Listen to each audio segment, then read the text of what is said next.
contamination, கலப்படம்.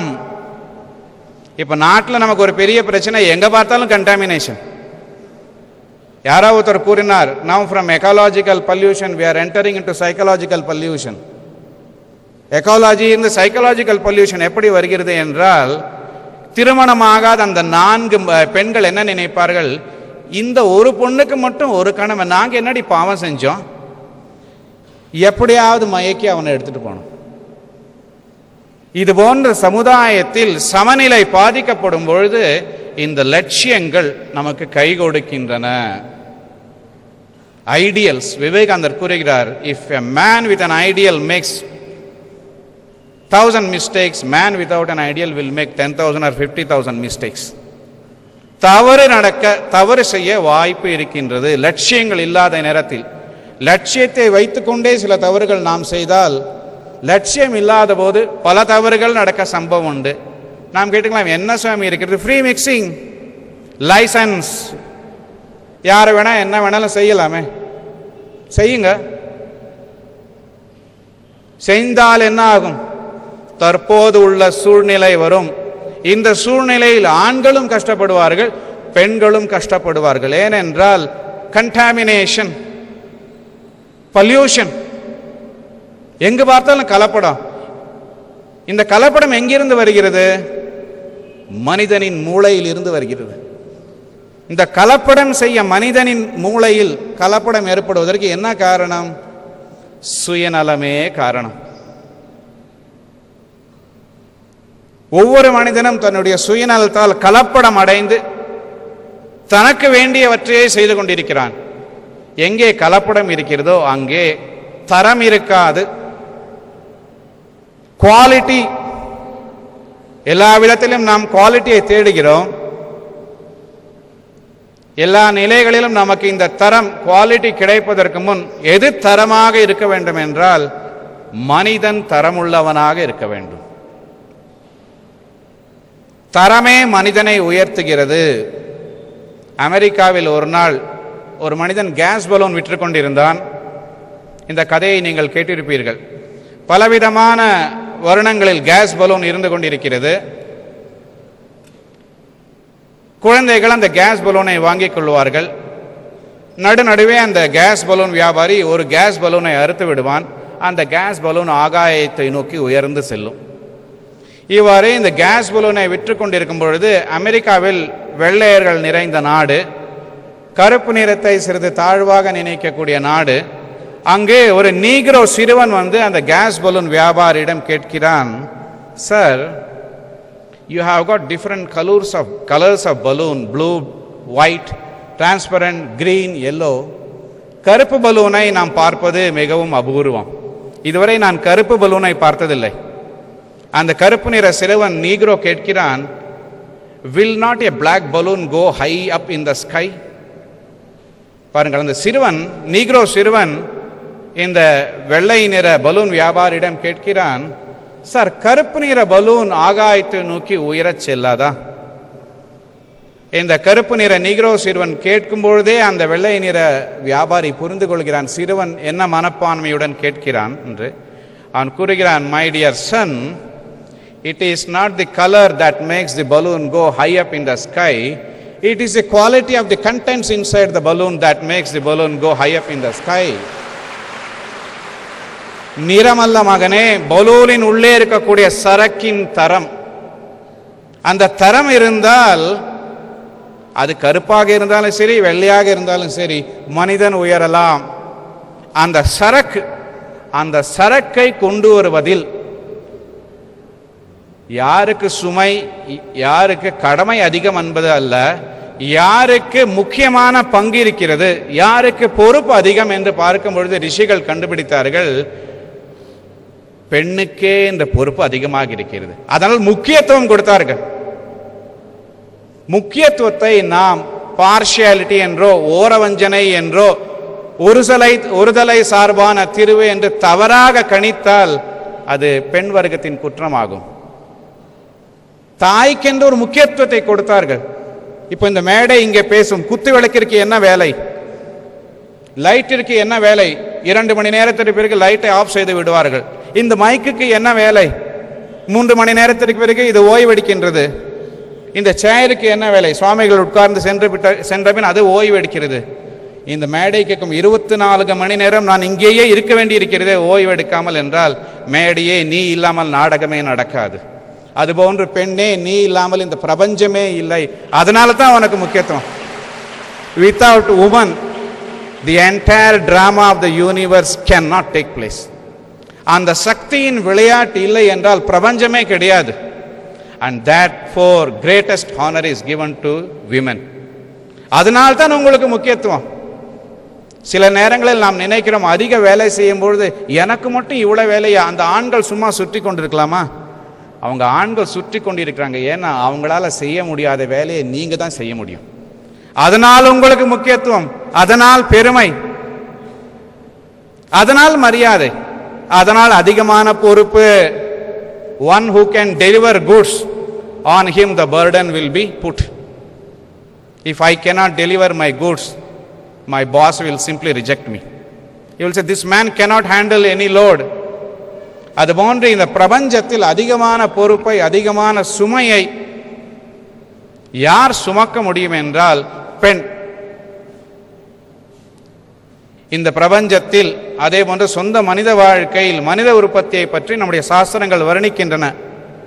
அதில் மனிதன் தன்னுடைய விதையை மட்டுமே கொடுக்கின்றான். எவ்வாறு நெல்லை விதைக்கின்றோமோ அதுபோன்று அந்த விதையை பாதுகாத்து சுமந்து அதை முழு உருவத்திற்கு கொண்டு வந்து அந்த விளைச்சல் வரும்பொழுது தன்னுடைய உயிரே ஆபத்தில் ஏற்பட்டாலும் அந்த உயிரை இந்த உலகில் கொண்டு வருவதற்கு தயாராக இருக்கக்கூடிய பெண் தாய் எப்படிப்பட்டவள்? அவள் தன்னுடைய உயிரே போனாலும் பரவாயில்லை என்ற அந்த கருவை சுமந்து கொண்டிருக்கிறாளே. இந்த பொறுப்பு எவ்வளவு முக்கியமானது, எவ்வளவு புனிதமானது. இந்த பொறுப்பு ஆண்களுக்கு கிடையாது. irresponsible. இப்போ நீங்களும் கை தட்டணும். அப்பொழுது அவங்க கை தட்டினாங்க. In what way men are responsible? Even a great man has to be born through a woman. மேலை நாடுகளில் விவேகானந்தரின் தோற்றத்தை பற்றி சுவாமிஜி அவ்வளவு வர்ணித்தார். விவேகானந்தர் கூறுகிறார், the regal bearing which I am having now, I have got it from my mother. Bhuvaneswari தேவி சுவாமி விவேகானந்தருடைய தாய் ராஜ கம்பீரத்துடன் இருப்பாளாம். அந்த ராஜ கம்பீரம் தான் விவேகானந்தருக்கு வந்திருப்பதாக விவேகானந்தரை கூறுகிறார். என்னுடைய வாழ்க்கை நான் கற்ற சிறந்த பாடங்கள் எங்கிருந்து வந்திருக்கின்றன? என்னுடைய முதல் பள்ளியான தாய் மடி. என்ன அற்புதமான வாக்கியங்கள்! இப்படிப்பட்ட பெண்கள், இப்படிப்பட்ட உயர்ந்த மனிதர்களை உற்பத்தி செய்யக்கூடிய ஒரு ரிஃபைனரிஸ், சுத்திகரிப்பு செய்யக்கூடிய நிலையம் இந்த பெண்கள். அலாதியான பொறுமை உள்ளவர்கள். இயற்கை இந்த அருங்குணங்களை பெண்களுக்கு ஒப்படைத்திருக்கிறதாம். 9 மாசம் சுமந்து உயிரையே பணயம் வைத்து அந்த மகனை பெற்ற பிறகு அந்த மகன் தாயை விட்டு எங்கு வேண்டுமானாலும் செல்லலாம், தாயை மறக்கலாம். ஆனால் ஒருபொழுதும் தாய் தன் மகனை மறக்கவே மாட்டாள். குபுத்ரோ ஜாயத்தே கொஜிதபி குமாதான பவதி. கெட்ட குழந்தைகள் பிறக்கலாம், கெட்ட தாய் இதுவரை இந்த பூமியில் பிறந்ததே இல்லை. இதுதான் இந்திய பெண்மையின் லட்சியம். எதற்காக ஒரு இந்திய பெண்மணி மனைவி ஆகிறாள் என்றால், ஒரு இந்திய பெண்மணி எதற்காக மனைவி ஆகிறாள்? So that she can exercise the greatest unselfishness. சுவாமி விவேகானந்தர் கர்மயோகத்தில் விளக்குகிறார். So that she can become a mother. நாம் கேட்கலாம், சுவாமி இப்படி பேசிட்டே இருக்கீங்க, இந்திய லட்சியம் சொல்லிட்டே இருக்கீங்க. ஆனா ஆண்கள் சரியான கணவனாக இல்லாத ஆண்களாக இருந்தால் இந்திய லட்சியங்களை நாங்கள் கடைபிடிக்க முடியுமா அல்லது கடைபிடிக்க வேண்டுமா? இதுதான் இந்த தலைப்பின் சிக்கல். லட்சியங்கள், ரியாலிட்டி. யாரோ ஒரு கூறினார் 2 நாட்களுக்கு முன்பு இதை பற்றி நான் பேசியிருந்தேன். ஆல் யூட்டோபியன் ஐடியாஸ் எல்லாம் கனவு நிலையில் இருக்கக்கூடிய சிந்தனைகள். நான் சொன்ன சத்தியத்தை அனுபவிக்காத வரை, லட்சியத்தை வாழ்க்கையில் கடைபிடிக்காத வரை உங்களுக்கு எல்லாமே கனவுகளாக தான் இருக்கும். Take up an ideal, think of it, dream of it, go mad with it. சுவாமி விவேகானந்தர் கூறுகிறார். அப்படிப்பட்ட லட்சிய பெண்மணிகள் இந்தியாவில் இருந்திருக்கிறார்கள், இப்பொழுதும் இருந்து கொண்டிருக்கிறார்கள். அந்த பெண்மணியை பார்த்தால் நமது கரங்கள் தானாகவே குவியும். உங்களுக்கு ஆச்சரியமா இருக்கும். நான் இந்த ஆர்ட்ஸ் காலேஜ் ஹாஸ்டலில் பார்த்துட்டு இருந்தேன் 1988-89. அந்த ஆர்ட்ஸ் காலேஜ் ஹாஸ்டலில் இப்போ பணி செஞ்சுட்டு இருக்கான் அந்த மனிதன். எப்படி சாதாரண நிலையில் மாபெரும் மனிதர்களை நாம் பார்க்க முடியும். உயர்ந்த பதவியில் பெரிய மனிதர்களை பார்க்கலாம். இந்த இரண்டு சொற்களை நீங்கள் கேட்க வேண்டும். பெரிய மனிதன், உயர்ந்த மனிதன். Big man and great man, both are different. அந்த ஆர்ட்ஸ் காலேஜ் ஹாஸ்டலில் ஏதோ ஒரு நிகழ்ச்சி நடந்து முடிந்தபின் இரவு 11 மணிக்கு அங்கே இருக்கக்கூடிய பழனியப்பன் என்ற ஒரு வேலைக்காரன் பாத்திரங்களை எல்லாம் கழுவி விட்டு குளித்து விட்டு 11:15 உணவு எடுக்க அவன் உட்கார்ந்து கொண்டிருந்தான். என்னடா டைனிங் ஹாலில் லைட் எரியுதேன்னு நான் உள்ளே போனேன். எனக்கு ஒரே கோபம். 10:45 டைனிங் ஹால் க்ளோஸ் ஆகணும், ஏன் திறந்து வச்சுட்டு இருக்கான் இன்னும் டைனிங் ஹாலு? உனக்கு என்னடா மூளை கெட்டு போயிருக்கா? என்ன பண்ணிட்டு இருக்க நீ உள்ள? அவன் பேசுவது சினிமாவில் இருக்கக்கூடிய காமெடி நடிகர்கள் போன்று பேசுவான். நாக்கில் ஏதோ குழப்பம் இருக்குது. அவனுக்கும் இல்லை சாமி, எல்லாம் சினிமா பார்க்க போயிட்டாங்க சாமி, பாத்திரம் தைக்கிறதுக்கு யாருமே இல்லை, எல்லாம் சினிமாவுக்கு போயிட்டாங்க சாமி, பாத்திரம் தைக்கிறவங்களாம் போயிட்டாங்க, அதனால நான் பாத்திரத்தை தேய்ச்சி வச்சேன். உன்னோட வேலை டைனிங் டேபிளை கிளீன் பண்ணிட்டு போக வேண்டியது தானே, நீ ஏன் இந்த வேலையெல்லாம் பண்ணிட்டு இருக்க? நாளை காத்தால் இந்த மாணவர்கள்லாம் வந்தால் யார் சாமி சாப்பாடு சமைப்பாங்க? அந்த எச்சல் பாத்திரத்திலே திருப்பி இவங்க திருட்டுத்தனமாக சமைச்சு போட்டுடுவாங்க சாமிஜி, அதனால நான் செஞ்சேன். Simply superlative. பழனி அப்பன், நான் நினைச்சேன் நான் மட்டும் துறவியாக இல்லை என்றால் இப்பொழுதே உன்னுடைய காலில் விழுந்திருப்பேன். உண்மையாகவே நான் இரு கைகளை கூப்பினேன். ஒரு 2 மாதத்திற்கு பிறகு அந்த ஆர்ட்ஸ் காலேஜ் ஹாஸ்டலில் வாட்ச்மேன் இருக்கக்கூடிய அந்த கூடம் இருக்கிறது அங்கே. இது 88 நடந்த நிகழ்ச்சி. இன்னும் என்னுடைய மனைவில் அப்படி ஒரு ஆழமான பதிவை ஏற்படுத்தியிருக்கிறது பாருங்கள். ஒரு சாதாரண கூலிக்காரன் துறவிக்கே பாடம் சொல்லிக் கொடுக்கிறான். என்ன அற்புதமானது! 2 மாதங்களுக்கு பிறகு அந்த வாட்ச்மேன் இருக்கக்கூடிய கூண்டி இருக்கிறது ஆர்ட்ஸ் காலேஜ் ஹாஸ்டல் இப்பொழுது இருக்கிறதா என்று எனக்கு தெரியவில்லை. அந்த வேலியின் வெளியே ஒரு பெண்மணி நின்று கொண்டிருந்தாள். அந்த பெண்மணி எப்படி இருந்தால், வயசான ஒரு பாட்டியை போன்ற தோற்றம், இந்த காது ரொம்ப நீளமாக இருக்கும். அந்த சில பேர் பெரிய பெரிய நகைகள்லாம் அணிந்து இந்த காது ஓட்ட பெருசாக இருக்கும், அப்படிப்பட்ட பெரிய காதுகள். பிளவுஸ் போட்டுக்காமல் புடவை போர்த்தி கொண்டிருந்தாள், பரட்டை தலை. அந்த பெண்மணியை பார்த்த உடனே என்னுடைய இரு கைகள் இவ்வாறு குவிந்தன. ஆச்சரியம், எனக்கு இப்போ ஆச்சரியம். அந்த முகத்தில் இருக்கக்கூடிய பிரகாசம். யாருமா நீ, யாரு வேணும் உனக்கு, ஏன் வேலிக்கு உள்ள நின்று கேட்குற? இல்லை சாமி, என்னோட மகனை பார்க்கணும். யாரோ மகன்? அந்த பழனி எப்ப. அப்பொழுது எனக்கு 2 மாதங்களுக்கு முன்பு நடந்த நிகழ்ச்சி. ஒரு சாதாரண வேலைக்காரன் கர்மயோகத்தின் பாடத்தை எனக்கு படிப்பித்தானே, அந்த பழனியப்பனோட அம்மா. அது இந்த தாய் தான் அந்த மகனை பெற்றிருக்க வேண்டும். இயல்பாகவே என்னுடைய கைகள் குவிந்தன. அப்படிப்பட்ட ஒரு அற்புத பெண்மணி. இந்த பெண்மணி, நாம் நினைக்க கூடாது பிரைம் மினிஸ்டராக இருந்தால் மட்டுமே அவருடைய தாய் பெரியவனாக இருக்க வேண்டும் என்று. ஒரு தோட்டியின் தாய் கூட இன்ஸ்பைரிங் மதராக இருக்க முடியும். நான் பார்த்து அதிசயித்து போனேன். உடனே மிகுந்த மரியாதையுடன், உள்ள வாமா, மோர் குடிக்கிறியா, டீ குடிக்கிறியா என்று கூட்டிக் கொண்டு உள்ளே போய் அவளை விட்டுவிட்டு நான் சென்று விட்டேன். ஆனால் என்னுடைய மனம் அசை போட்டது. முகத்தை பார்த்த உடனேயே என்னுடைய 2 கரங்களும் குவிந்தன. யார் அந்த பெண்மணி? பாருங்கள், துறவி நமஸ்காரம் வாங்குவது தான் எனக்கு பழக்கம்.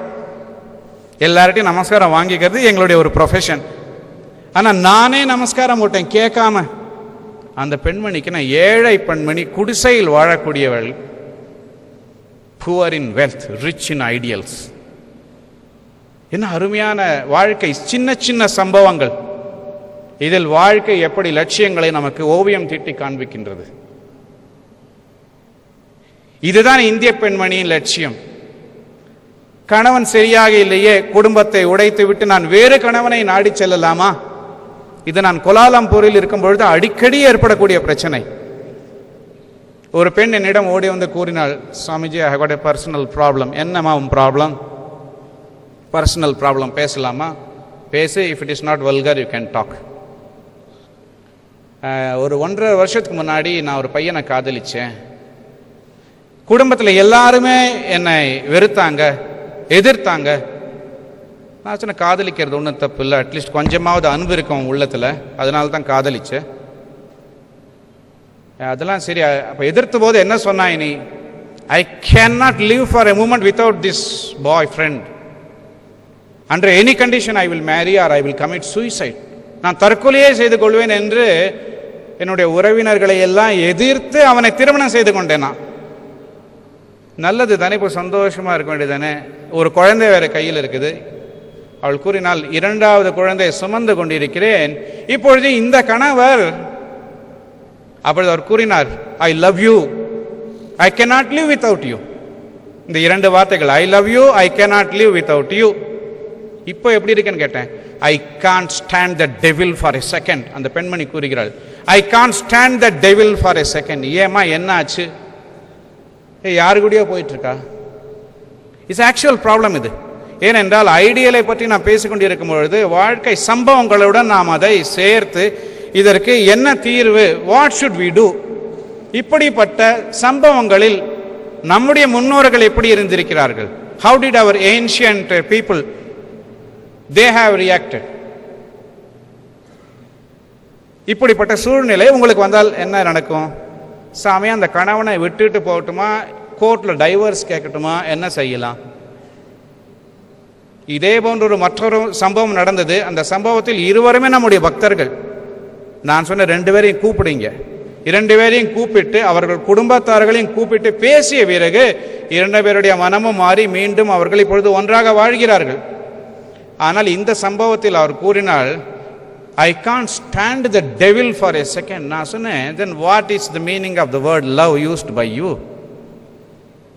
If you have love, even devil will look like a divine being. Yes. அன்பு வரும்பொழுது சைத்தானும் மாறிவிடுவான், காட்சி கொடுப்பான் அவர். It is a real story. தமிழகத்தில் நடந்த அற்புதமான கதை அது. அந்த கதை தான் சாதாரண பெண்மணியை பத்தினியாக்கி, பத்தினியிலிருந்து தாயாக்கி தெய்வமாக மாற்றி, அந்த ஒரு கதையை மீண்டும் மீண்டும் நாம் உருப்போடுகிறோம். 50 காப்பியங்கள் சென்ற மாதம் நான் கொண்டு வந்தேன். அதில் ஒரு காப்பியம் அந்த பெண்மணிக்காக ஒதுக்கப்பட்டிருக்கிறது. பாருங்கள், 50 காப்பியங்களில் ஒரு காப்பியம் அந்த தமிழக பெண்ணுக்காகவே ஒதுக்கப்பட்டிருக்கிறது. இவள் கூறினால், I can't stand the devil. நான் சொன்னேன், you can pray, call the family members, talk to them, பேச அவர்களுடன், இறைவனுடன் அழுது மன்றாடு. இல்ல இல்ல, I will show that guy who I am. அந்த டெவிலுக்கு நான் காமிச்சிடுவேன் நானும் யாரு அப்படின்னு. சரி, இப்போ என்ன காமிக்க வேண்டியது, பிரச்சனை என்ன இருக்குதுன்னு. இல்ல, daily he is visiting my child and he wants to take this child also. இந்த குழந்தையை எடுத்து போக வேண்டும் என்று அவர் ஆசைப்படுகிறார். If this is a devil's child, why do you bother to take care of that child? Throw that child அப்படின்னு. If this is born to good parents, this is a child of a divine couple. If now your lover has become a devil, throw the child of the devil. அது ஒரு அசுரனுடைய குழந்தைன்னு தூக்கி எறிய வேண்டும் தானே. தூக்கி எறிஞ்சு போடு. கோர்ட்லலாம் போய் கேஸ் போட்டு உன்னோட பணத்தெல்லாம் நேரத்தெல்லாம் வீணாக்காது, தூக்கி எறிந்து விடு, குழந்தையே தேவையில்லை என்று கூறிவிடு. Swami, what do you talk? What do you talk? I am talking something practical. You want to file a case against that husband. கணவன் மீது வழக்கு தொடர வேண்டும் என்று நினைக்கிறாய். குழந்தையை அவன் கேட்கிறான் என்று கூறுகிறாய். அவன் ஒரு பாவி என்று கூறும்பொழுது அந்த பாவியோட குழந்தையை நீ ஏமா சுமந்துட்டு இருக்க? தூக்கி எறிஞ்சு விட வேண்டியதானே. சுவாமி, what do you talk? Can a mother ever forsake her child? 6-7 மாதங்களுக்கு முன்பு கோலாலம்பூரில் நடந்த நிகழ்ச்சி. ஒரு தாய் எப்பொழுதாவது, my child Swami, I am a mother, how do you ask mother to forsake the child? நான் சொல்ல, hey Hindu lady, come back now. இதுதான் ஹிந்து தாயின் லட்சியம். Now don't go fight with your husband.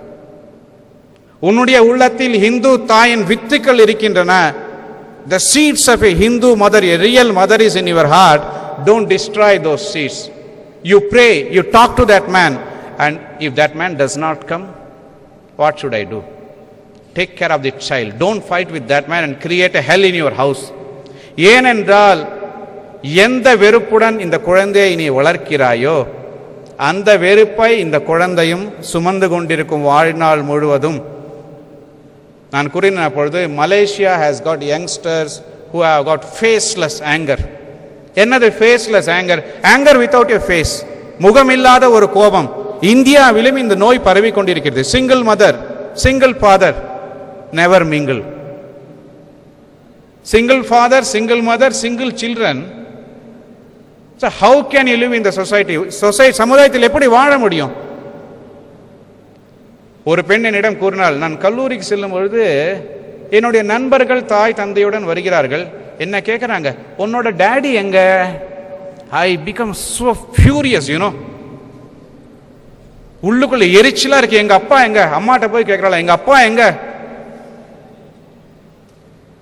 அம்மா சொல்ல முடியாம தவிக்கிற நடுவே அப்பா வந்து சந்தித்து போகிறாள். இவர் தான் என் அப்பாவா? எங்க போயிட்டார் எங்க அப்பா? பாருங்க, சமுதாய பிரச்சனைகள். இந்த நேரத்தில் கணவனுடன் வாதிட்டு அவரை தூக்கி எறிந்து விட்டு சண்டை போட்டு கோர்ட்டில் டைவர்ஸ் விவாகரத்து வாங்கிவிட்டு வாழலாமா அல்லது அமைதியான வாழ்க்கையை வாழ முடியுமா? இந்த நேரத்தில் இந்திய லட்சியங்கள் என்ன கூறுகின்றன?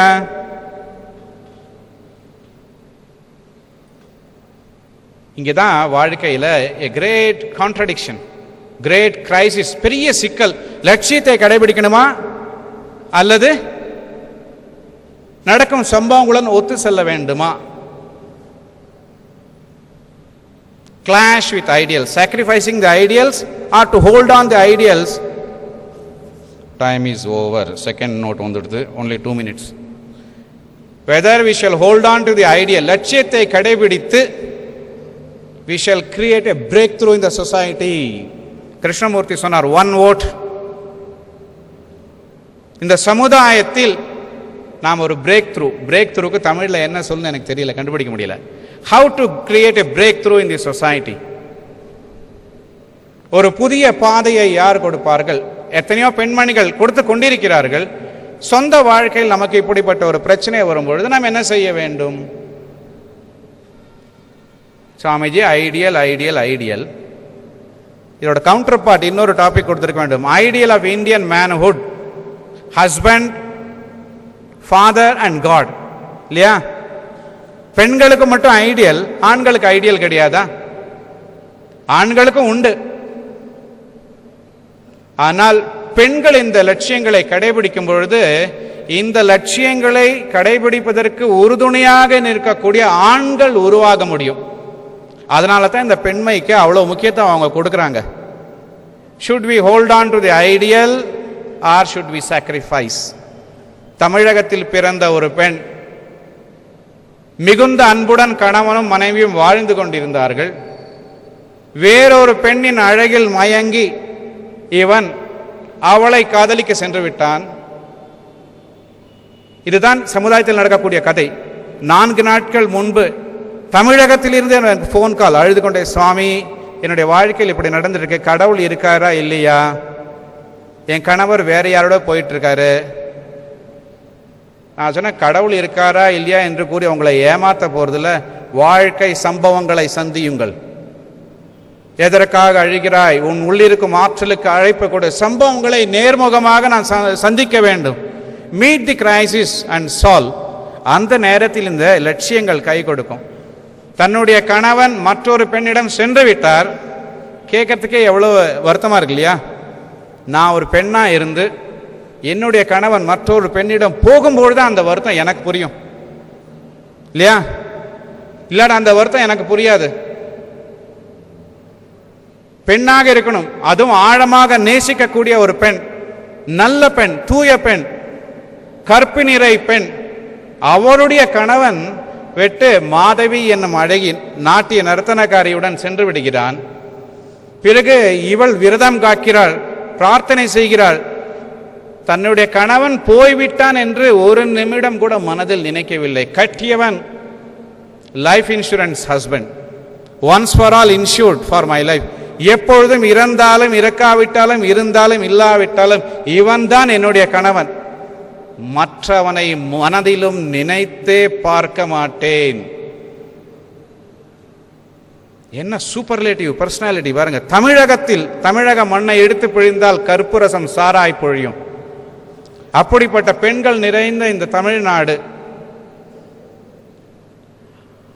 அந்த கணவன் மீண்டும் மயக்கம் தீர்ந்து வருகிறானாம்.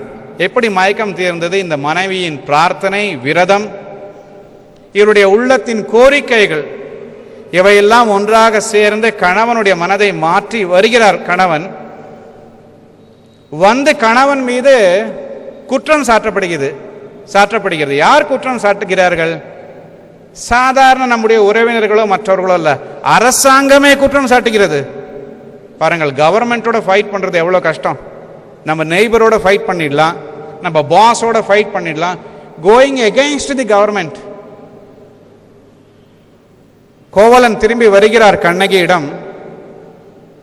அந்த கண்ணகி தன் கணவனின் மீது சுற்றப்பட்ட குற்றச்சாட்டை எடுத்துக்கொண்டு மதுரையின் வீதிகளில் உலாவுகிறாள். என் கணவன் திருடி இருக்கிறாரா? என்ன அற்புதமான சரித்திரங்கள் பாருங்கள். தன்னை விட்டு விட்டு பரஸ்திரீயுடன் சென்ற கணவனுக்காக this is superlative love, unimaginable love. இதைத்தான் சுவாமி விவேகானந்தர் மீண்டும் மீண்டும் கூறுகிறார். Love can turn matter into spirit. இந்த அன்பு வரும்பொழுது அக்ரிணை பொருள்கள் உயிரினை பொருளாக மாறுமா.